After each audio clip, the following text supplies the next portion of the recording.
Sometimes drafting fantasy football rookies is a lot like Christmas morning, right? You're excited for that shiny new toy. You rush downstairs. You sit there impatiently waiting, wanting to open that first present. You finally get the chance. You get the present in your hands, and it turns out to be pajamas. And all that excitement immediately goes to...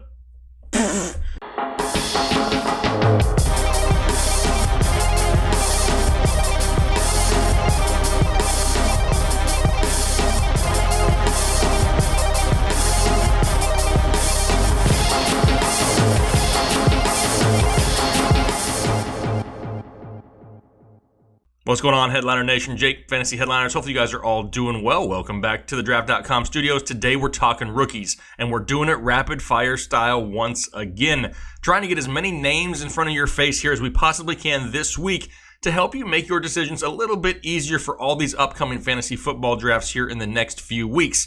So I have the consensus top 40 ranked rookies right now, and I'm going to touch on every single one of them. I also added in a few honorable mentions because I kind of felt like they needed to be on the list. So that's what we're talking about today. Real quick though, before we get into it, don't forget, purchase one of our draft guides for $19.99 and you're automatically entered to win this autographed Marlon Mack jersey, as well as a little bit of headliner swag that we'll include in the box when we ship it to you. So don't miss that opportunity. They are flying off the virtual shelves. Don't take my word for it though. Obviously, everybody's going to tell you their product is the best. Go back to some of our past videos, scroll through the comment section, let the reviews of the other people be the selling point. I'm not going to sit here and tell you it's the best because anybody can say that. Go get the feedback from those who have purchased it and make your decision from there. But it's a great product. Really looking forward to it. Hopefully everybody has a ton of success here in 2019. But today, let's break down a butt ton of rookies. All right, here we go. We're going to start at the top. I've pulled the consensus rankings for the top overall rookies off of fantasypros.com. These are not my rankings. We're just going through them 1 through 40, and I'm adding in a few extra little nuggets of knowledge there at the end, so make sure you stay tuned all the way through the video. But let's kick it off right here at the top right now. Consensus ranked number 1 rookie, it's Josh Jacobs, running back of the Oakland Raiders. If you've watched this channel long enough, you know that I'm not a huge fan of Josh Jacobs. I think the kid has the talent. I'm not saying he's not skilled, but for where you have to draft him in your fantasy football draft, sometimes in the 3rd round, I'm just not buying it yet. For me, that's too expensive. If he falls to the back half of the 4th, much better value. But for me, he's too unproven in an offense that could be totally different from what we're used to. They brought in a lot of pass-catching weapons. Whether they all find a helmet they like to wear and actually show up is a different story, but they could be throwing the ball a lot in Oakland. Josh Jacobs still too unproven for me to take him that early in fantasy football drafts. David Montgomery coming up next, and he is an absolute stud, and you can tell that Chicago is going to use him. How do we know this? They're not really using him a whole lot in preseason games. That's a telltale sign for me right there that they don't want to get the guy hurt. They've seen what they need to see, and they're going to count on him starting week 1. In my opinion, right now, the number 1 rookie running back out there, just because of the value that he could give you starting the first week of the season. All right, Myles Sanders is up next, and coming into the NFL draft, he was my number 1 ranked rookie running back. I love Myles Sanders, and I love that he fell to the Philadelphia Eagles. I just think I love it a little bit more in 2020 than I do in 2019. I mean, take a look at the Eagles' depth chart. I mean, whoever is making decisions on the amount of running backs they need, I feel like I'm watching an episode of Hoarders. What is going on? You have Myles Sanders, Jordan Howard, Corey Clement, Wendell Don't Tell Me I Have, Smallwood, Josh Adams, Darren Sproles. Heck, I can't even get through the depth chart without losing my breath. What is going on in Philadelphia? How many of these running backs do they possibly use? It's debatable. I mean, it sounds like Jordan Howard's going to start the season possibly as the number 1. They may make roster moves in there also, but until there's more clarity, I really don't think Myles Sanders starts to overtake this backfield till around the midpoint of the season, right around week 8 or so. If you get him, you stash him. Just don't expect him to have huge week 1 upside because Jordan Howard is still going to be a thing to start the season.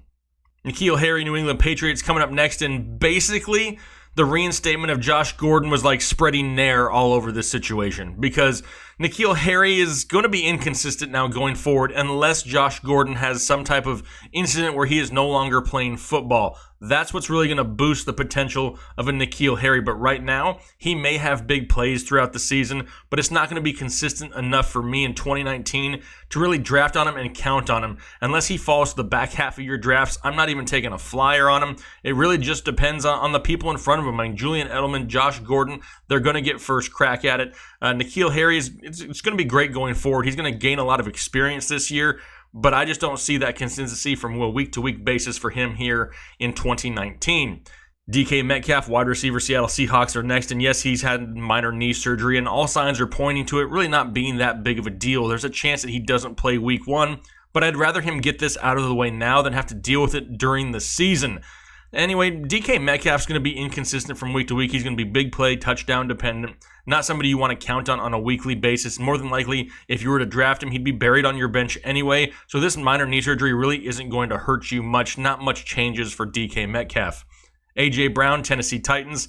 I'm just not a fan of this passing offense, to be completely honest. Corey Davis is a super talented wide receiver. They haven't been able to get him involved in that offense in years, and now they've added Adam Humphries and A.J. Brown into the mix. I mean, they couldn't spread the ball around to one guy. How are they going to spread it around into 3? Love the talent of A.J. Brown. Think he was one of the best wide receivers in the draft. Think he's better than DK Metcalf.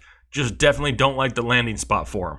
Paris Campbell up next. He's dealing with a hamstring injury, and this is something that could linger here for a few weeks, something to pay attention to. However, if he can get back to full health, I think Paris Campbell has the opportunity to be the number 1 rookie wide receiver this year. He's looked great in camp. He's built chemistry with Andrew Luck. What's the health of Andrew Luck? Yeah, that's still a question mark also. Pay attention to the injuries here with these guys in Indianapolis, because if Paris Campbell and Andrew Luck are both healthy, Paris Campbell is actually start-worthy some weeks this season, and as a rookie wide receiver, you don't get to say that very often. Daryl Henderson up next, and I think he was hyped way too early as the Todd Gurley replacement. He's basically crowned here about a month ago. But don't forget, if Todd Gurley goes down, if he misses any time, it's not just going to be the Daryl Henderson show and he's going to get 30 touches a game. It's not going to happen. It's going to be a split backfield. Malcolm Brown will be a part of the mix. So I think Daryl Henderson's starting to be overdrafted just a little bit.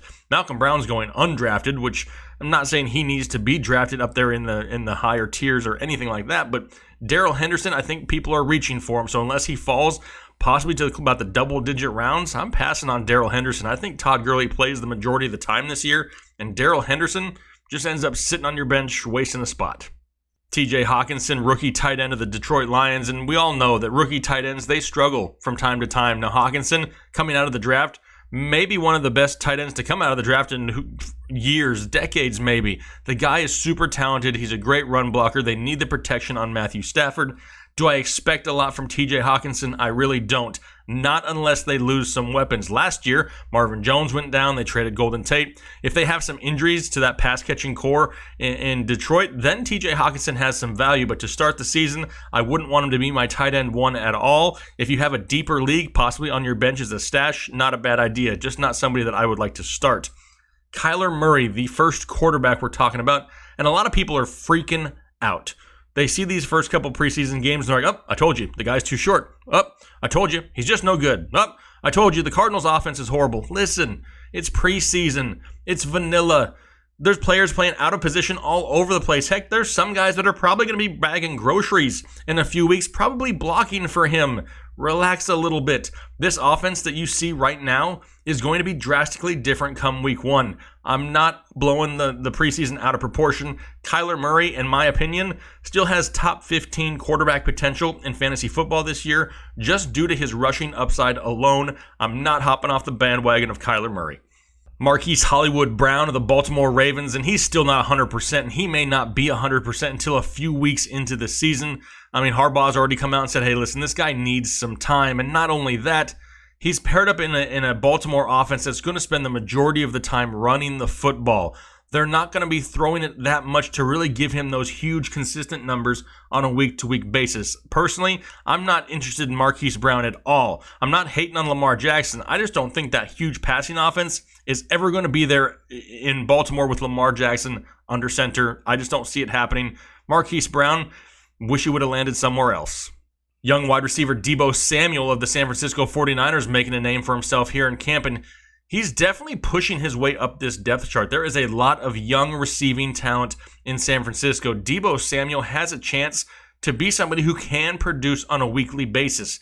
Does he have that guarantee week 1? Nope, he doesn't, but he does have the potential in this offense, in an offense led by Kyle Shanahan with Jimmy G, who I know did not look great, but give the dude some slack. It's the first game he's played in a long time, and like I just mentioned with Kyler Murray, It's the preseason. There's people out of position all over the place. Put the first teamers all out there, things would be different over 4 quarters. I still like Deebo Samuel as a stash late in deeper leagues, 12 teams or more, but I'm just not counting on him week 1. Noah Fant, who is my number 1 tight end coming into the NFL draft, dealing with an ankle sprain right now. I think he's in a decent spot there in Denver. I think in the future he's going to be a force. However, this year in 2019, it's going to be totally hit or miss. There could be some big plays in there. The guy is capable. I mean, he's like a Travis Kelce-esque. He's like a diet version of Travis Kelce. The problem is, as a rookie, he may not just get the opportunities. They already have other big guys there like Cortland Sutton, Emmanuel Sanders, Deshaun Hamilton. There's other options there in Denver. Noah Fant's time is coming. I just don't see it in 2019. Justus Hill, I do like Justus Hill, and I think that he has value starting right away in week 1.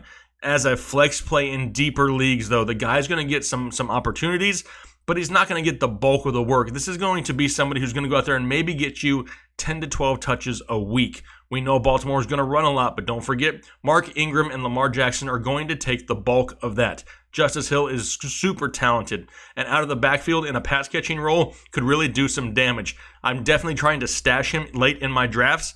I'm just not going to start him week 1 until I see what type of role that they give him.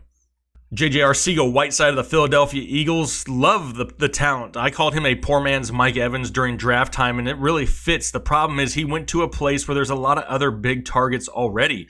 I mean, Zach Ertz, Alshon Jeffrey, Dallas Goedert. There's other big names there. You still have Nelson Aguilar. They brought in Deshaun Jackson. We already mentioned 54 running backs.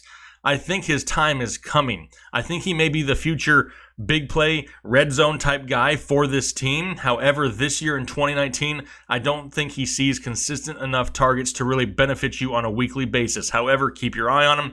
If an injury happens with those wide receivers, he's definitely somebody to pay attention to on the waiver wire. Devin Singletary, Buffalo Bills, and this kid needs to be the starting running back of the Buffalo Bills. The problem is, they're probably not going to do it. LaShawn McCoy, Frank Gore, and everybody else they got there in Buffalo are going to eat into this kid's touches, but he is electric, he is elusive, and he is the future backfield of the Buffalo Bills. Do I see anything big this year? Not really, unless they do end up trading LaShawn McCoy at some point. Draft-wise, am I targeting in my draft? No, not unless it's a super deep league. However, pay attention to the rumors. If there's rumors that Shady's being dealt, go grab Devin Singletary a week or so early, because you never know. This kid could be a total electric steal that could totally solidify your roster second half of the season. Andy Isabella up next, and I absolutely love Andy Isabella. This guy with his 4.3 speed in this air raid offense of Arizona, this is what I see happening a lot with Andy Isabella. We know the offensive line isn't great in Arizona, correct? Yes, everybody talks about it.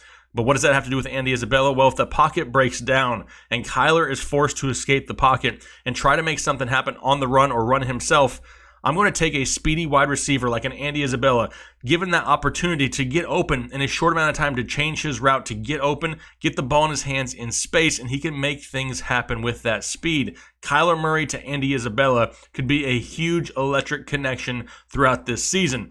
The kid may be small, but he makes up for it in effort. I kind of see him as a future Julian Edelman-esque type player. I think he's grossly underrated. Love Andy Isabella.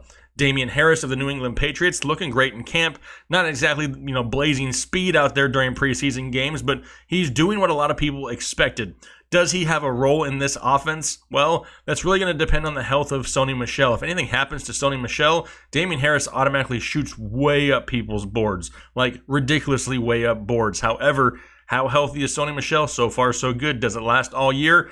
It remains to be seen. I'm stashing Damian Harris late in some drafts if I can get him, not reaching for him, because as of right now, starting week 1, I don't see a whole lot of value.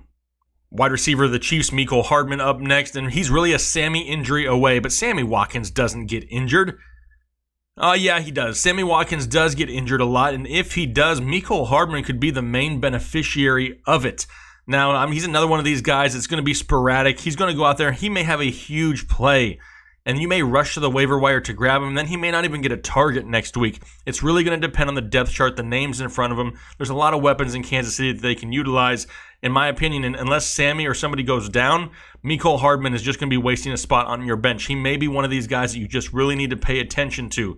If you see somebody limping, if you see somebody going down, if you see somebody missing practice in Kansas City, Myles Hardman all of a sudden becomes somebody I'm very intrigued on the waiver wire. Hakim Butler, wide receiver, Arizona Cardinals, fractured a bone in his hand. He was placed in IR, so please don't draft him as of right now. Dynasty-wise, yeah, in the future, he could be, the Larry Fitzgerald replacement. No, he's not Larry Fitzgerald. He's a long way away from that, but there will be a role for him in the future, just not in 2019, it sounds. Deontay Johnson, wide receiver of the Pittsburgh Steelers. A lot of people loving this kid, and he is showing flashes in camp and preseason games. The problem is, he's still pretty low in playing time. He may not get enough opportunities, enough targets to really do anything for your fantasy football team. He needs something to happen to a James Washington or a Dante Moncrief, something like that, before he really gets a chance in season. Another one of these names, watch it on the waiver wire. Irv Smith Jr., tight end out of Minnesota. We talked about the rookie tight ends and their struggles when we talked about TJ Hawkinson. However, so far through camp and preseason, Irv Smith Jr., kid looks legit, and he could actually push Kyle Rudolph out of the starting job. Does that automatically make him a draftable tight end? Maybe a tight end too. He's not somebody I want to count on. But this guy is really an oversized wide receiver, a big-bodied wide receiver. He doesn't move like a big, bulky tight end. He can make plays happen with the ball in his hands. I'm watching him. I'm paying attention to him. But unless I'm in a deeper league, I'm not starting him. I'll stash him on my bench as a tight end too. I don't stash a whole lot of tight ends on my bench, usually because I'm just going to stream it that one bye week. There's nobody out there. There's not enough of them out there to really hang on to two of them. However, like I said, deeper leagues, Irv Smith Jr. is a possibility.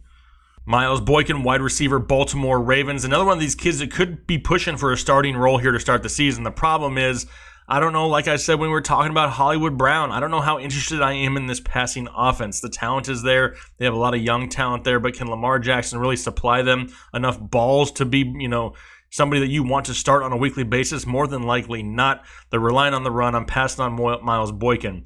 Alexander Mattison. Love the upside of Alexander Mattison. Everybody wants to hate on Dalvin Cook because of his, quote-unquote injury proneness. But Alexander Mattison would be the direct beneficiary if anything happens to Dalvin Cook. He's definitely somebody I'm targeting later in drafts, especially if I draft Dalvin Cook. Next up, wide receiver Terry McLaurin of the Washington Redskins.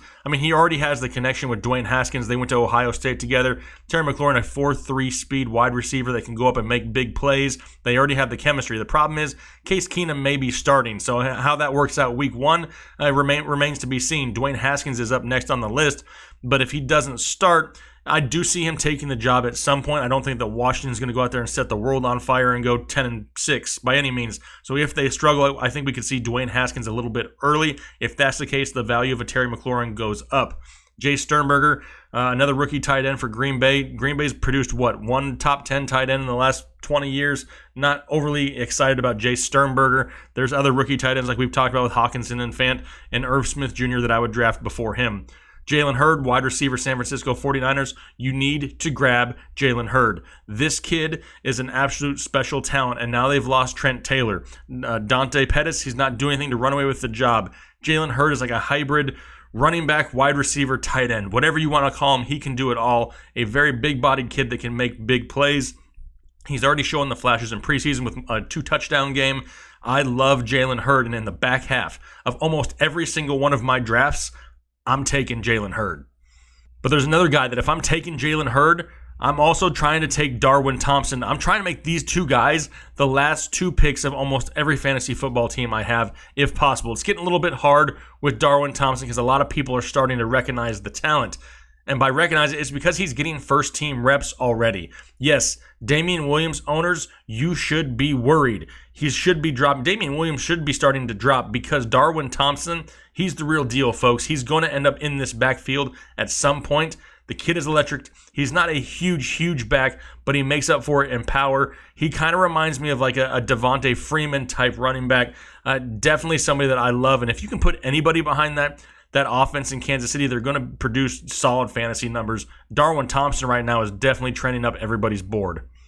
Terron Armstead, the direct backup to Leonard Fournette, more than likely, however, right now dealing with a head injury. So that's something we need to monitor because the last time I checked, heads were pretty important in football. So as of right now, not somebody I'm actively drafting but paying attention to. Next up, Tony Pollard. Looks great in camp, looks good in preseason games. No Zeke Elliott yet. Just don't expect Tony Pollard to shoulder the entire Zeke load if Zeke does not show up. In that most recent, clip, if you saw it with Jerry Jones, he pretty much said, hey, I have the right to joke around with Zeke. In my mind, that was his way of saying, I'm not budging. I've done a lot for you in the past. It's time for you to show up now. Tony Pollard's going to have a role in this offense. Just don't expect it to be the Zeke Elliott role. Benny Snell of the Pittsburgh Steelers, he really needs a James Conner injury to get, consistent carries. He may steal a goal line touch here or there. Conner may have a big run, and then they pull him out for a few plays and throw in Benny Snell. That's a possibility throughout the season, but he's not going to get consistent touches enough to really be fantasy viable this season. Keyshawn Johnson, wide receiver of the Arizona Cardinals, he really benefits from the Hakim Butler injury, and he's looked great in camp so far. The problem is a lot of young, deep talent there at the wide receiver position in Arizona. We already talked about Andy Isabella. Christian Kirk is already there. Yes, Larry Fitzgerald's still there, more than likely his last season. So I don't expect a whole lot from Keyshawn Johnson this season unless there's some injuries that happen. Dexter Williams, running back of the Green Bay Packers, he's really pushing Jamal Williams in camp. I do think that Aaron Jones has the number one job solidified. However, Dexter Williams, it could definitely make a case for that number 2 spot on this roster. And if that's the case, this kid is electric enough that it could affect some of the potential upside of Aaron Jones because Williams could take away carries from time to time throughout the season. He's not a name to draft, but he's a name to watch. Kelvin Harmon, another one of those young wide receivers with the Washington Redskins. And at one point, during the draft process, Kelvin Harmon was one of the top-rated wide receivers. He really started to fall there the closer we got to the draft. Didn't have a great combine, but now the guy is looking absolutely great in camp and in preseason. Kelvin Harmon has a ton of talent. It's just raw talent. It's really going to depend on the offense there in Washington. Who's the quarterback going to be? Is it Keenum? Is it Haskins? But Kelvin Harmon is starting to make plays all over the field, and people are noticing it. Definitely a name that I'm paying attention to on the waiver wire. Not somebody who's going to have fantasy value a lot this season, though. But don't forget the name, Kelvin Harmon. The kid looks great as of right now. Daniel Jones, quarterback of the New York Giants. Nope, not going to draft him. Not going to happen. Not going to do it. Yep, he can make a good throw here or there, but it's not worth even risking here this season. Maybe a dynasty league, maybe a 2-quarterback league as my number 3 on my bench. Something, but I'm not counting on Daniel Jones. Not going to do it.